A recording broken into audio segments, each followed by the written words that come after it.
Hey guys, it is Tristan with Nerdouts NewsStand, and we're going to talk a little bit about unions. Weird, right? Yeah, but it's more related to Image Comics, them unionizing, and just exactly what I think. But I want to kind of put a disclaimer in here. First off, I do think I'm behind this decision if it is implemented correctly, and I do believe there are corrections to be made, and we will look at the demands. But I do think unions generally are good for workers. They only help the economy in a sort of circular fashion, right? Without unions, sometimes wealth becomes too stationary, really at the top. It doesn't trickle down to the workers in the field doing the work, the ones that deserve it. It also helps balance the power between, giant corporations and the workers. And without unions, you will see more outsourcing. You'll see a lot more jobs from America disappear. So I have nothing against unions whatsoever. I actually think it's a very smart move. The issue I have here are the demands at hand. Now, generally, when it comes to something unionizing, they make demands, they get it sent off. Then, you see whether those demands are approved or not. And then you make changes and it goes back and forth for a while, right? There's negotiation in this. Now, for one, Image is a very small publishing company, so it is a little bit, I don't know how many employees they actually have, whether or not a union would be needed, but if they feel like it's needed, then I'm all for it. Now, what I have the issue with are the demands, and the demands are very weird to me. Normally, demands when it comes to union are fair wages. Everybody deserves to be able to live with the wage that they make. They should be paid for the work that they do. Also, healthcare, that's a big one. Retirement, those kind of things generally almost always go up under unions. They, a lot of basic pay is increased in unionized workers. There's plenty of studies out there. But when it comes to the comic book industry, it is very small. Talking about this is looking, will it go further? Will we see this unionization go to DC and Marvel, which is where I would think it almost had to start, because Image, with the size of it and the publishing that they do, right? A lot of creator-owned stuff. They are the publisher. And this really doesn't affect anybody that's not a full-time employee. So you're talking about the actual staff, and there's plenty to talk about. But we're not talking about freelance artists or writers, right? We're talking about the staff. And we just have to look at these, right? So they want to foster a more competitive industry. That is Image's MO, right? Image has always been revolutionary in its way of thinking. It did a lot in the 90s that really changed the industry for the better. So is this another one of those steps that Image takes that changes it for the betters?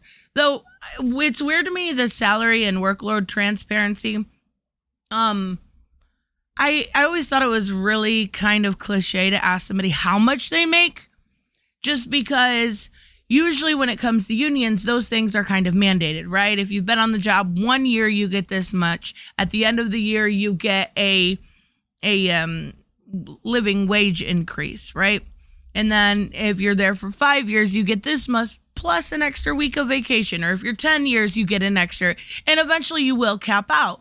So salary is kind of written in there that it's pretty even keel across the board, depending on, of course, how long you've been there and the type of workload that you do. So that's what I'm assuming they mean, unless they actually mean, it being out there, how much you make. I'm assuming, though, not. So it said, improve staff morale through annual staff and management reviews and assess performance workload. That should be done anyway.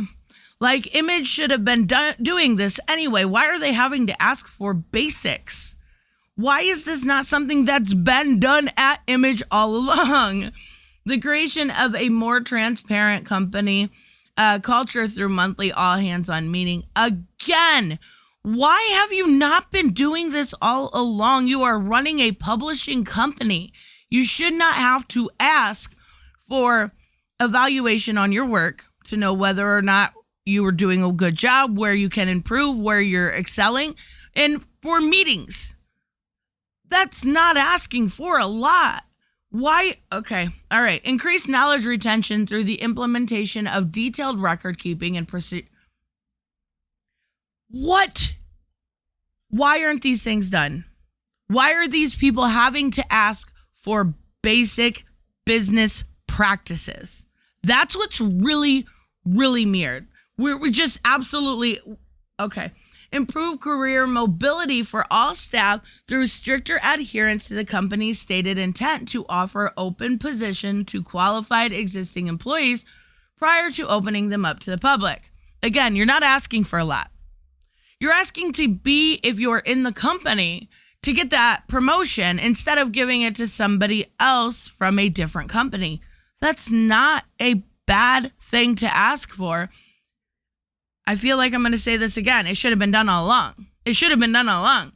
The continuation of remote work for employees who request it, and the creation of a detailed policy outlining how the company provides reasonable accommodations and supplies for remote employees. This is all has to do with the pandemic, and I think that's a fair request. I don't know why you would have to work remotely.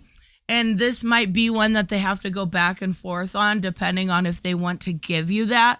And I do think it's okay to give someone that. I'm not sure what accommodations you would need. A lot of it would be like tax write-offs, right? If you are working from home, any of your food, if you use a computer, all of that should be written off in taxes. Better overall product through the immediate attention of staff, particularly the production and marketing departments. That's should have been done. But yes, this is a problem with comics as a medium as a whole. Marketing's terrible. Just absolutely terrible. Do you remember when they released that Future State trailer through DC Comics, or how they released the I'm Not Starfire one, or they just recently did the Gem World one? That should be done with every New Line book. And I will give it to Image. They do. For the most part, they do. They just released one for Andrea Sortino and Jeff Lemire's new horror book coming out. They do that. Those should be things that are marketed. That is a big problem in comics across the board. There's not a lot of marketing there. And some money put and invested into marketing would actually probably help stir up some attention, which equals sales, and would help overall. A long-term actionable plan to address the overall lack of diversity in both general staff and management. The authors, artists, and readers who bring comics to life have never been homogenous, and the stories we publish can only be improved by staffing our organization in a way that more accurately reflects the demographics of the creators, our readership, and nation as a whole. And there's another one I agree with, depending on, of course, merit. You do need to hire somebody that is well for that position, but, there are a lot of people. Just talking to Jimmy Palmiotti this morning, talking about how many females he's able to write and how well he's done. Well, he doesn't have that perspective, but that is what a creative essentially does. So I think, maybe going for a little bit of diversity is great, but not at the expense of cutting off your nose to spite your face. I think there is a happy medium that could be reached even with that one. And then we get to the one that I actually have issue with. Renowned commitment to company values through the addition of a collective voting option. I like the voting idea. To immediately cancel publication of any title who creators have found to engage in abuse essay. Yeah, you can read all these words here, right? I'm not going to say them. This video is going to be unpopular as it is, so I'm not going to say them aloud. But until such time, said creator can engage in meaningful reparations towards the affected person. So this one brings up a lot of questions. And in theory, it's not bad. The problem is in execution. So person A wants to put a book out for, Image. And somebody doesn't like them. They don't want them to have that success. They don't want them to feel what it's like to be a comic book creator. So they write a tweet.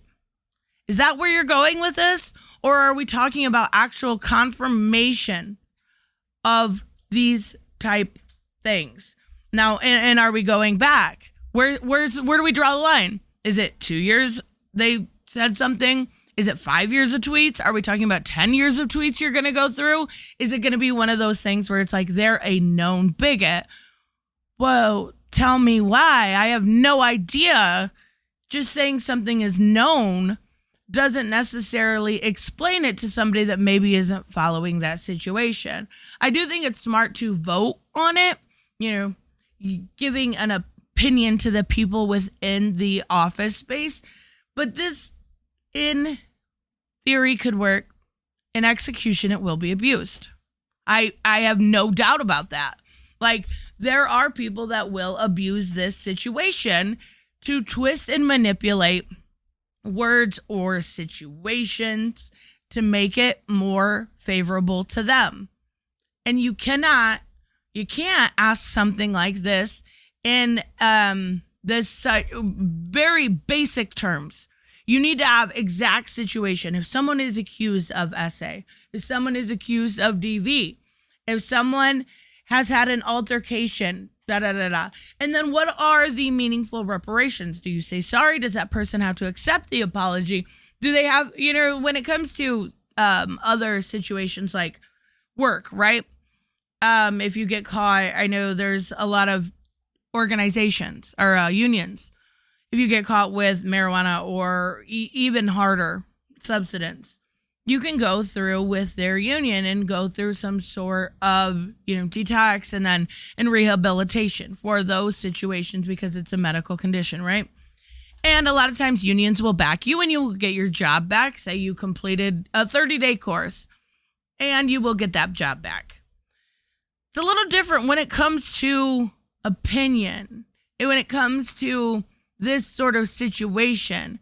And saying, I like the idea of a collective vote. I do.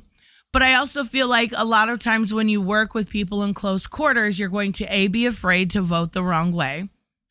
And B, you're going to be very similar minded.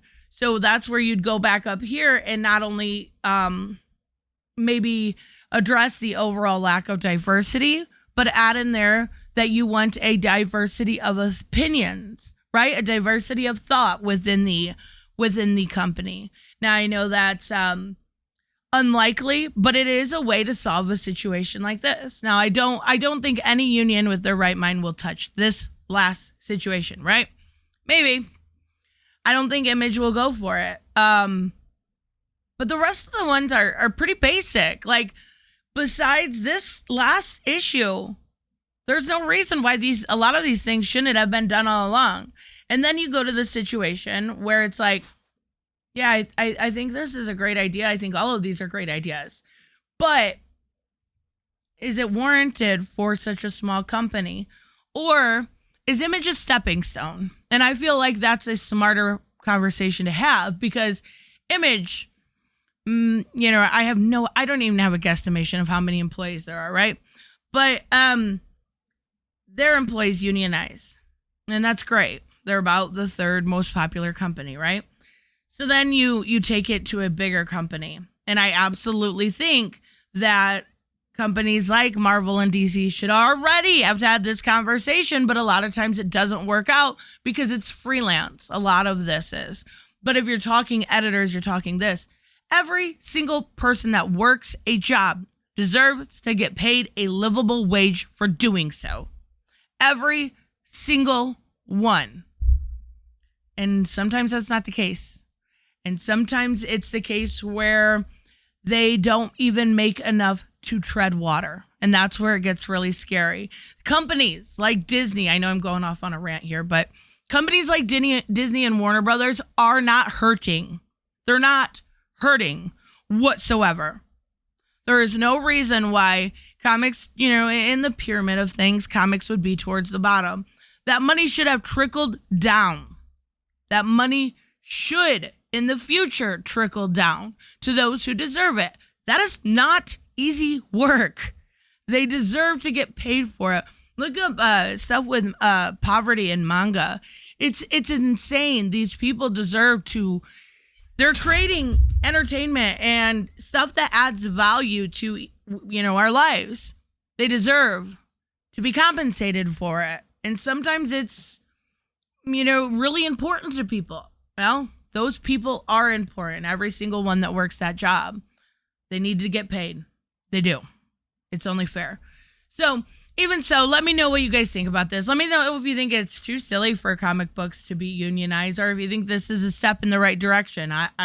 I'm curious on both sides of this. I will see you guys in the next one. Bye-bye.